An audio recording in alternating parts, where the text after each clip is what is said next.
안녕하세요. 인생에도 딘동댕이 있다. 딘동쌤입니다. 지난 시간까지 동백꽃의 전반적인 내용을 살펴봤어요. 오늘은 좀 더 세부적으로 들어가 볼 텐데요. 저번에 배웠던 직접 제시, 간접 제시가 어떻게 쓰이고 있는지, 구절구절 어떤 의미를 갖는지 등을 분석해 볼 거예요.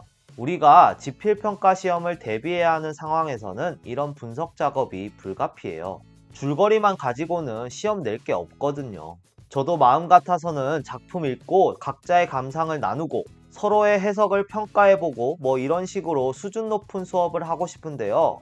여러 가지 한계가 많습니다. 일단 작품에 대한 경험이 적고 훈련이 안 되어 있는 상태에서는 얘기하라고 해도 아마 무슨 말을 어떻게 해야 할지 막막할 거예요. 그런 수준 높은 대화가 가능해지려면 일단 작품을 감상하는 안목을 키워야 됩니다. 이때 물론 가장 중요한 건 절대적으로 작품을 많이 읽어봐야 한다는 거겠죠. 하지만 그건 개인의 몫으로 남겨둘 수밖에 없습니다. 그걸 학교에서 해줄 수는 없어요. 오늘의 작품 분석을 통해 조금이라도 소설을 보는 안목이 생겼으면 하는 마음입니다.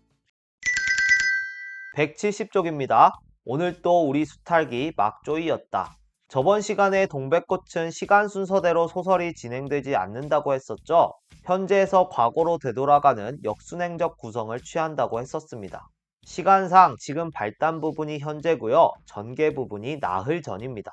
그러니까 지금 또 우리 수탈기 막조이였다 라는 문장으로 소설이 시작되는 거예요. 자연스럽게 독자는 이전에도 그런 적이 있었다는 걸 알게 되고 그럼 왜 이런 상황이 벌어졌는지 궁금해지겠죠. 작가는 그런 의도로 소설의 구성을 이렇게 짠 게 아닐까 싶어요. 그리고 내가 라는 말에서 서술자가 나임을 알 수 있는데 나가 나오면 몇 인칭 시점이라고 했었죠?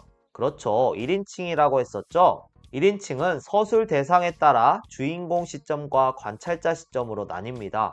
여기서 나는 주인공인가요? 관찰자인가요?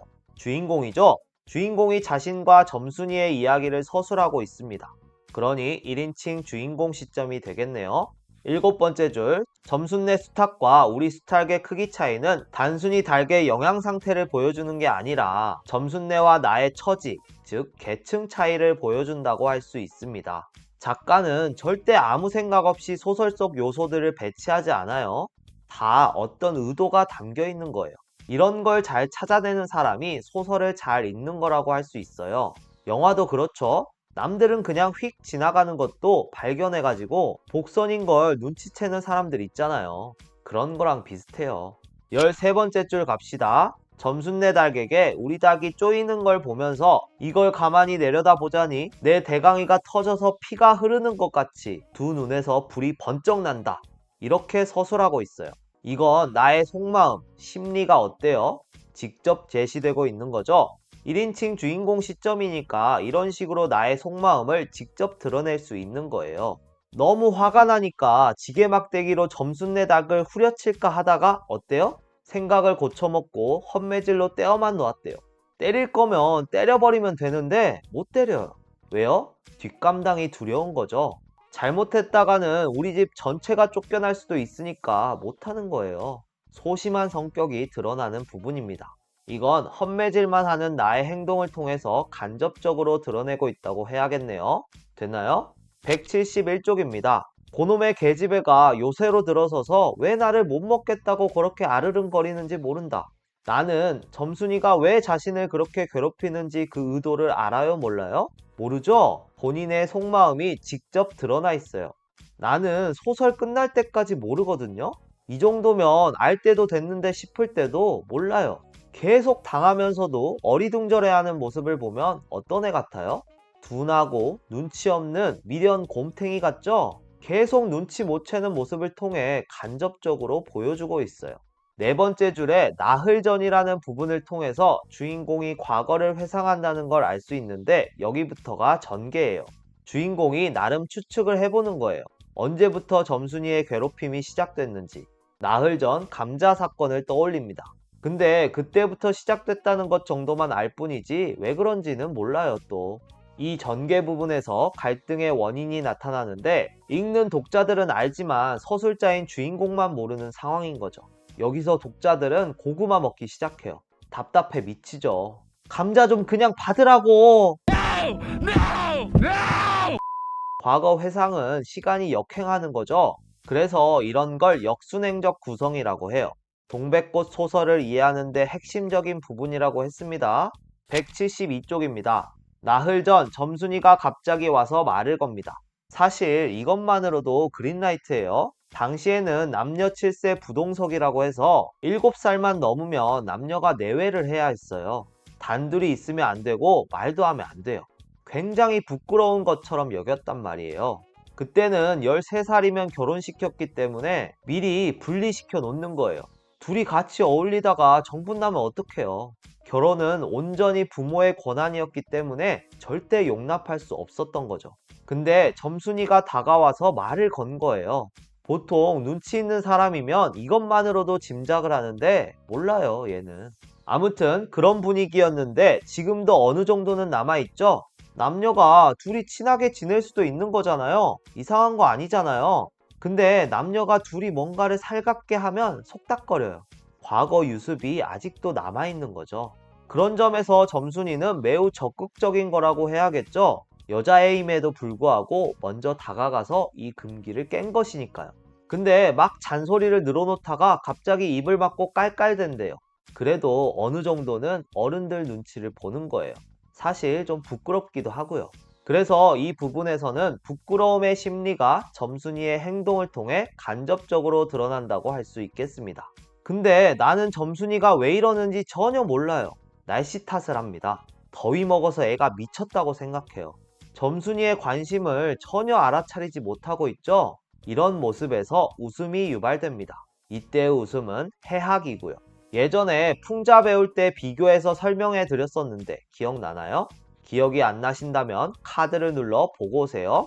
간략하게 설명하자면 풍자는 부정적, 비판적 웃음, 해학은 긍정적, 동정적 웃음이에요. 해학은 순수 재미인 거예요. 그런데 한편으로는 짠한 마음도 담겨 있어요. 이런 나의 모습을 보며 웃음이 나다가도 이러다 나중에 점순이한테 뒤지게 또 맞겠구나 이러면서 측은한 마음이 들어요. 실제로 좀 불쌍하기도 합니다. 나의 입장에서는 이유를 모른 채 당하는 거니까 얼마나 억울하겠어요. 게다가 약점까지 잡히고. 아무튼 이런 동정적인 웃음을 해학이라고 하는데 이 동백꽃에는 전반적으로 해학적인 분위기가 자리 잡고 있다고 할 수 있겠습니다. 이제 감자 사건이 나옵니다. 감자는 점순이의 관심 표현이에요. 집에 남아도는 감자를 쓰레기 처리하려고 가져온 게 아니죠? 엄마 몰래 구워서 치마에 숨겨서 가져왔어요. 여러분도 엄마 지갑에 이 정도면 사랑이죠? 근데 부끄러웠는지 말이 반대로 나가요. 네 집엔 이거 없지? 감자를 몰래 구워서 가져온 것도 낯뜨거운데 거기다 말까지 스윗하게 하면 너무 느끼하잖아요. 그래서 츤츤된 거예요. 근데 이게 나의 자존심을 건드리게 됩니다. 평소 점순내한테 굽실거렸던 게 내심 싫었었나 봐요. 열등감이 조금 있었던 것 같아요. 여러분도 그런 거 있죠? 서울에서 전학 온 애가 평택에 CGV가 있어? 오, 이러면 어때요? 기분 확 상하죠? 나도 자기 집을 무시했다고 생각했는지 화가 나서 니나 먹어라 라고 해버립니다. 이 부분에서는 나의 심리는 물론이고 성격도 드러나요. 사실 귀한 감자를 직접 구워서 자기를 위해 몰래 가져온 것이니 그냥 좋게 받을 수도 있는 거잖아요. 근데 차갑게 손을 밀어 넣어버립니다. 무뚝뚝한 성격이 드러나죠. 173쪽입니다. 그랬더니 가무잡잡한 점순이의 얼굴이 홍당무처럼 새빨개졌대요. 점순이의 무한함이 얼굴 색깔로 간접적으로 드러나고 있죠. 따지고 보면 고백했는데 까인 상황인 거잖아요. 나랑 사귈래? 괜찮아. 하하 하하하 하하하. 야, 장난이야. 뭘 그렇게 또 진지하게 그러냐? 설마 내가 너 진짜로 좋아하는 줄 알았냐? 이 상황인 거예요. 얼마나 뻘쭘해요. 근데 조금 지나면 이제 어떤 마음이 드는 줄 아세요? 죽도록 믿기 시작해요. 사랑이 증오로 변하는 건 한순간이에요. 하지만 그 미움도 좋아하기 때문이라는 거 여러 번 말씀드렸습니다. 좋아하니까 미운 거고 좋아하니까 서운한 거예요. 안 좋아하면 기대를 안 해요. 사랑에 빠진 사람은요, 늘 상대방보다 내가 더 좋아하는 것 같은 열등감에 빠져요. 일종의 피해의식이죠. 쟤도 나를 나만큼 좋아했으면 좋겠는데 아닌 것 같으니까 자꾸 확인하려고 해요. 근데 돌아오는 건 없어요. 그럼 이제 어떻게 될까요? 밉기 시작해요. 툴툴거리고 괜히 꼬투리 잡아서 화도 내죠. 근데 그것들도 다 확인하려는 거예요. 미안하다고, 내가 다 잘못했다고 달래주는 모습에서 사랑을 확인하고 싶은 거죠. 점순이도 나에 대해 이제 미움의 감정이 들기 시작합니다. 9번째 줄에 점순이의 평소 성격이 드러납니다. 동네 어른이 너 얼른 시집을 가야지 하니까 염려 마셔요. 갈 때 되면 어련히 갈라고. 이렇게 받아쳐요. 조금 부끄럼 많은 처녀였다면 어머! 어르신 부끄럽게 무슨 말씀이세요? 이랬을 거예요. 그 할아버지도 이런 반응을 원했겠죠? 근데 우리 점순이는 그렇게 안 해줘요. 오히려 할아버지를 공격해요. 염려 마셔요. 갈 때 되면 어련히 가려고. 할아버지 걱정이 나셔. 할머니가 저번에 변비 있다고 그러더만 요즘 똥은 잘 나와요? 이런 걸 능청스럽다고 하죠. 넉살 좋다고 하기도 하고요. 부끄러울 수도 있는 질문인데도 아무렇지 않게 능구렁이처럼 자연스럽게 대처해요. 부끄럼 같은 거 없어요. 그게 점순입니다. 이 부분은 점순이의 말을 통해서 우리가 간접적으로 추론할 수 있었는데 10번째 줄에는 직접 나옵니다. 천연덕스럽다, 부끄럼을 타지 않는다. 이렇게요. 분하다고 눈에 눈물을 보일 얼병이도 아니래요. 그래서 더 이상한 거예요. 그럴 애가 아닌데 감자 좀 안 받았다고 씩씩거리고 울기까지 하니까요. 나는 이해가 안 되지만 우리는 알죠? 왜 그런 거예요? 그렇죠. 진짜 좋아하니까. 좋아하면요, 능청스럽게 못해요. 진심이고 떨리니까. 이해됐나요? 174쪽 갑니다. 이놈의 닭, 죽어라, 죽어라. 불쌍한 닭의 똥구멍을 찌르고 있어요. 점순이 왜 이러고 있어요? 네, 나에 대한 원망과 분노를 닭에게 표출하고 있는 거예요. 닭이 싫거나 곧 잡아먹어야 되니 육질 좋게 하려고 때리는 게 아닙니다. 저주 인형 만들어서 찌르듯이 죄 없는 우리 집 닭의 똥구멍을 찌르고 있어요. 이 광경을 보면서 나는 눈에 쌍심지가 오르고 사지가 부르르 떨렸대요. 영문도 모른 채 우리 닭이 당하고 있으니까 화가 났겠죠? 간접 제시로 서술하고 있네요. 성격도 추론해 볼 수 있어요. 그렇게 화가 났음에도 사방을 한번 휘돌아본대요. 얼마나 소심한 거예요. 눈치를 굉장히 많이 보는 성격임을 알 수 있죠? 근데 아이러니한 건 점순이의 마음은 눈치 못 채요. 다른 사람들이 어떻게 볼까 눈치는 엄청 보면서. 이상하죠? 12번째 줄이네요. 나가 울타리 밖에서 하지 말라고 난리를 쳐도 점순이 어떻게 해요? 조금도 놀라는 기색 없이 그대로 의젓이 앉아서 또 똥구멍을 찌르고 있어요. 이런 사람을 뭐라고 해요? 그렇죠. 태연하고 대범한 사람이라고 하죠. 아주 침착해요. 난리를 쳐도 그냥 자기 할 거 해요. 이런 사람 보셨나요? 옆에서 보는 사람이 더 열불나요, 그럼. 아시죠? 아마 점순이도 그걸 노렸을 거예요. 아무렇지 않게 계속 똥구멍을 찌르는 모습을 보면서 더 약오를 하고 더 화나라고 그런 것도 있을 거예요. 아무튼 단단히 마음을 먹은 듯 싶네요.